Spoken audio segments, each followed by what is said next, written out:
Okay, oops, there we go.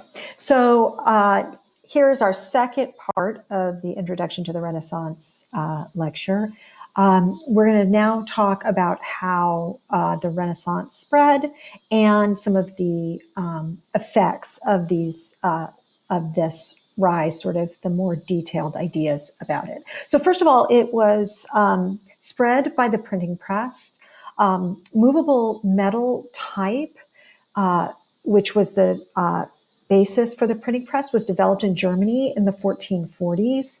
It was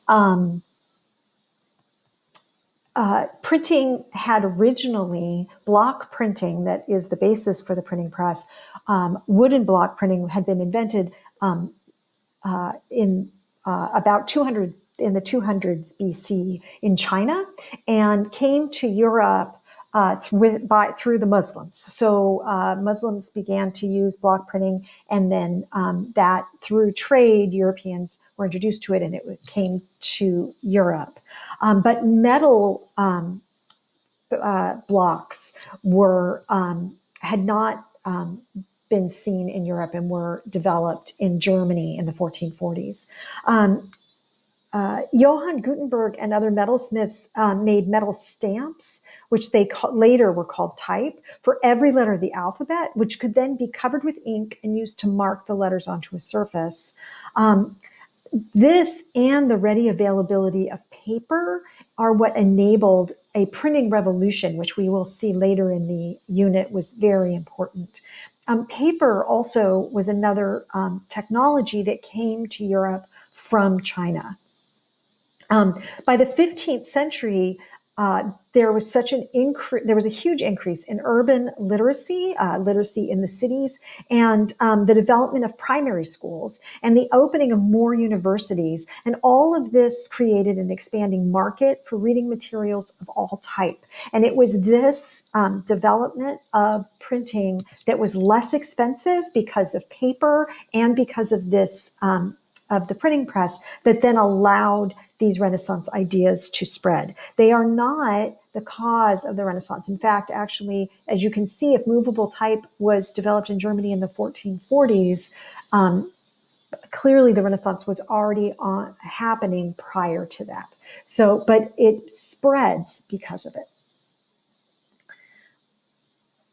Another thing to think about in the effects of the Renaissance is that these ideas that are developing the Renaissance begin to challenge the institutional powers of universities and the Catholic Church. And we will see this bullet point, challenge to the institutional powers of universities and the Catholic Church, is really a huge part of this unit and the next unit. And we'll see that this challenge to traditional power is going to keep coming back as a theme in what is in early modern Europe. So keep that in mind. But one of the things you should associate with that challenge is the Renaissance. And so I'm going to talk a little bit about the ideas and that we're challenging. So secularism was one of these ideas. And secularism is a focus on the present and a turning away from concern about the afterlife. So you can see how this would be associated with humanism. And also with virtue, being great in this life. The idea persisted insisted that humans could gain rewards in the present, and that art would take on an increased emphasis on human beings apart from God and the afterlife. So another idea that becomes very important that you should associate with the Renaissance, that also is a challenge to both the institutional powers of universities and the Catholic Church, is individualism. So individualism dealt with a similar concept to secularism in that the individual in the present were important and worthy of study. But also it went beyond this to embrace the idea that human concerns were worthy of attention and consideration. So I hope you're beginning to see the connection between humanism, virtue, secularism, and individualism, and how these ideas together sort of make this humanist revival or the Renaissance. So Pico de Mirandola wrote an important book that you should know that's called The Oration on the Dignity of Man. And this was a classic statement on human potential and a revival of Plato's philosophy. So these are all the emphasis on Plato was also a challenge to universities that had which the universities had focused far more during the medieval period on Aristotle's ideas. So the shift to Plato also becomes an important Renaissance shift. Okay. So another change, which is also a challenge to traditional authority, is that education shifts away from a focus on theology towards a focus on classics and scientific inquiry. So humanists taught that a life active in the world should be the aim of all educated individuals. And that education was not only for private or religious purposes, but also for the public good. Humanist schools were established in other Italian city-states, and then eventually we'll see that they spread to Germany, France, and England. We'll talk about that in a couple days. Humanist education became the basis for education for well-to-do urban boys and men. Humanist academies were not open to women. But a few women who became educated in the classics through tutors or self-study, sometimes with their fathers actually, argued that reason was not limited to men and that learning was compatible with virtue for women as well as men. And then finally, I'm sorry, I don't have this bullet point. There was an important book on education which had a broader influence. And this was a book by Baldassare Castiglione, The Courtier. Sorry, I don't have the spelling of his name, but we are going to read something from it. So you'll get the spelling of his name. But right now you should write The Courtier. According to Castiglione and The Courtier, the educated man should have a broad background in many academic subjects. His spiritual and physical as well as intellectual capabilities should be trained. And above all, he should speak and write eloquently. And this also connects to the idea of the individual because it's this focus on individual cultivation of a sort of a great man. All right, and then finally in this section, we're going to talk a little bit more about how admiration for Greek and Roman class texts influenced ideas about political institutions.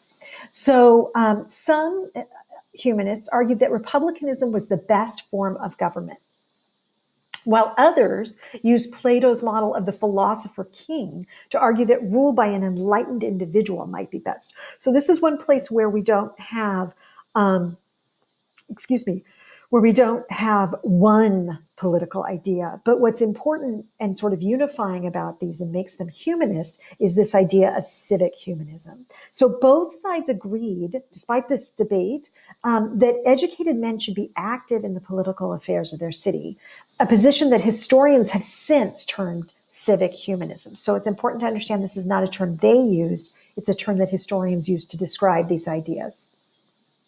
So the most famous civic humanist, and ultimately really the best known political theorist of this period, was Niccolo Machiavelli. He wrote a book called The Prince in 1513. And Machiavelli uses, in The Prince, Machiavelli uses the examples of classical and contemporary rulers to argue that the function of a ruler or any government is to preserve order and security by using any means necessary, but not by doing anything that would turn the populace against him. So if you've heard of something being Machiavellian, that comes from this idea that the ends justify the means, but also that you need to do it in such a way that you don't upset the people. Machiavelli's primary contemporary example was Cesare Borgia, meaning this is who he talked about when he held up a contemporary person. Borgia built up a state in central Italy by using new military equipments and tactics, and he hired Leonardo da Vinci, who we will talk about a lot in this unit, as a military engineer. But he was also famous for building up the state by murdering his political enemies. So here we see a character who is both ruthless when he needs to be, but is also serving the order and security of his state. So this is why Machiavelli points to him as a model. So, in contrast to the medieval idea that governments should be judged on moral principles that are established by God, Machiavelli argued that governments should be judged by how well they provide security, order, and safety to their populace. This is this ruler's moral code point that I have here. He believed that can't say it. He believed that a ruler's moral code in maintaining these was not the same as a private individual. So a private individual maybe needs to worry about following God's law, but a ruler should put security, order, and safety over moral concerns. Another person to think about when we're thinking about admiration for Greek and Roman political institutions is Leonardo Bruni.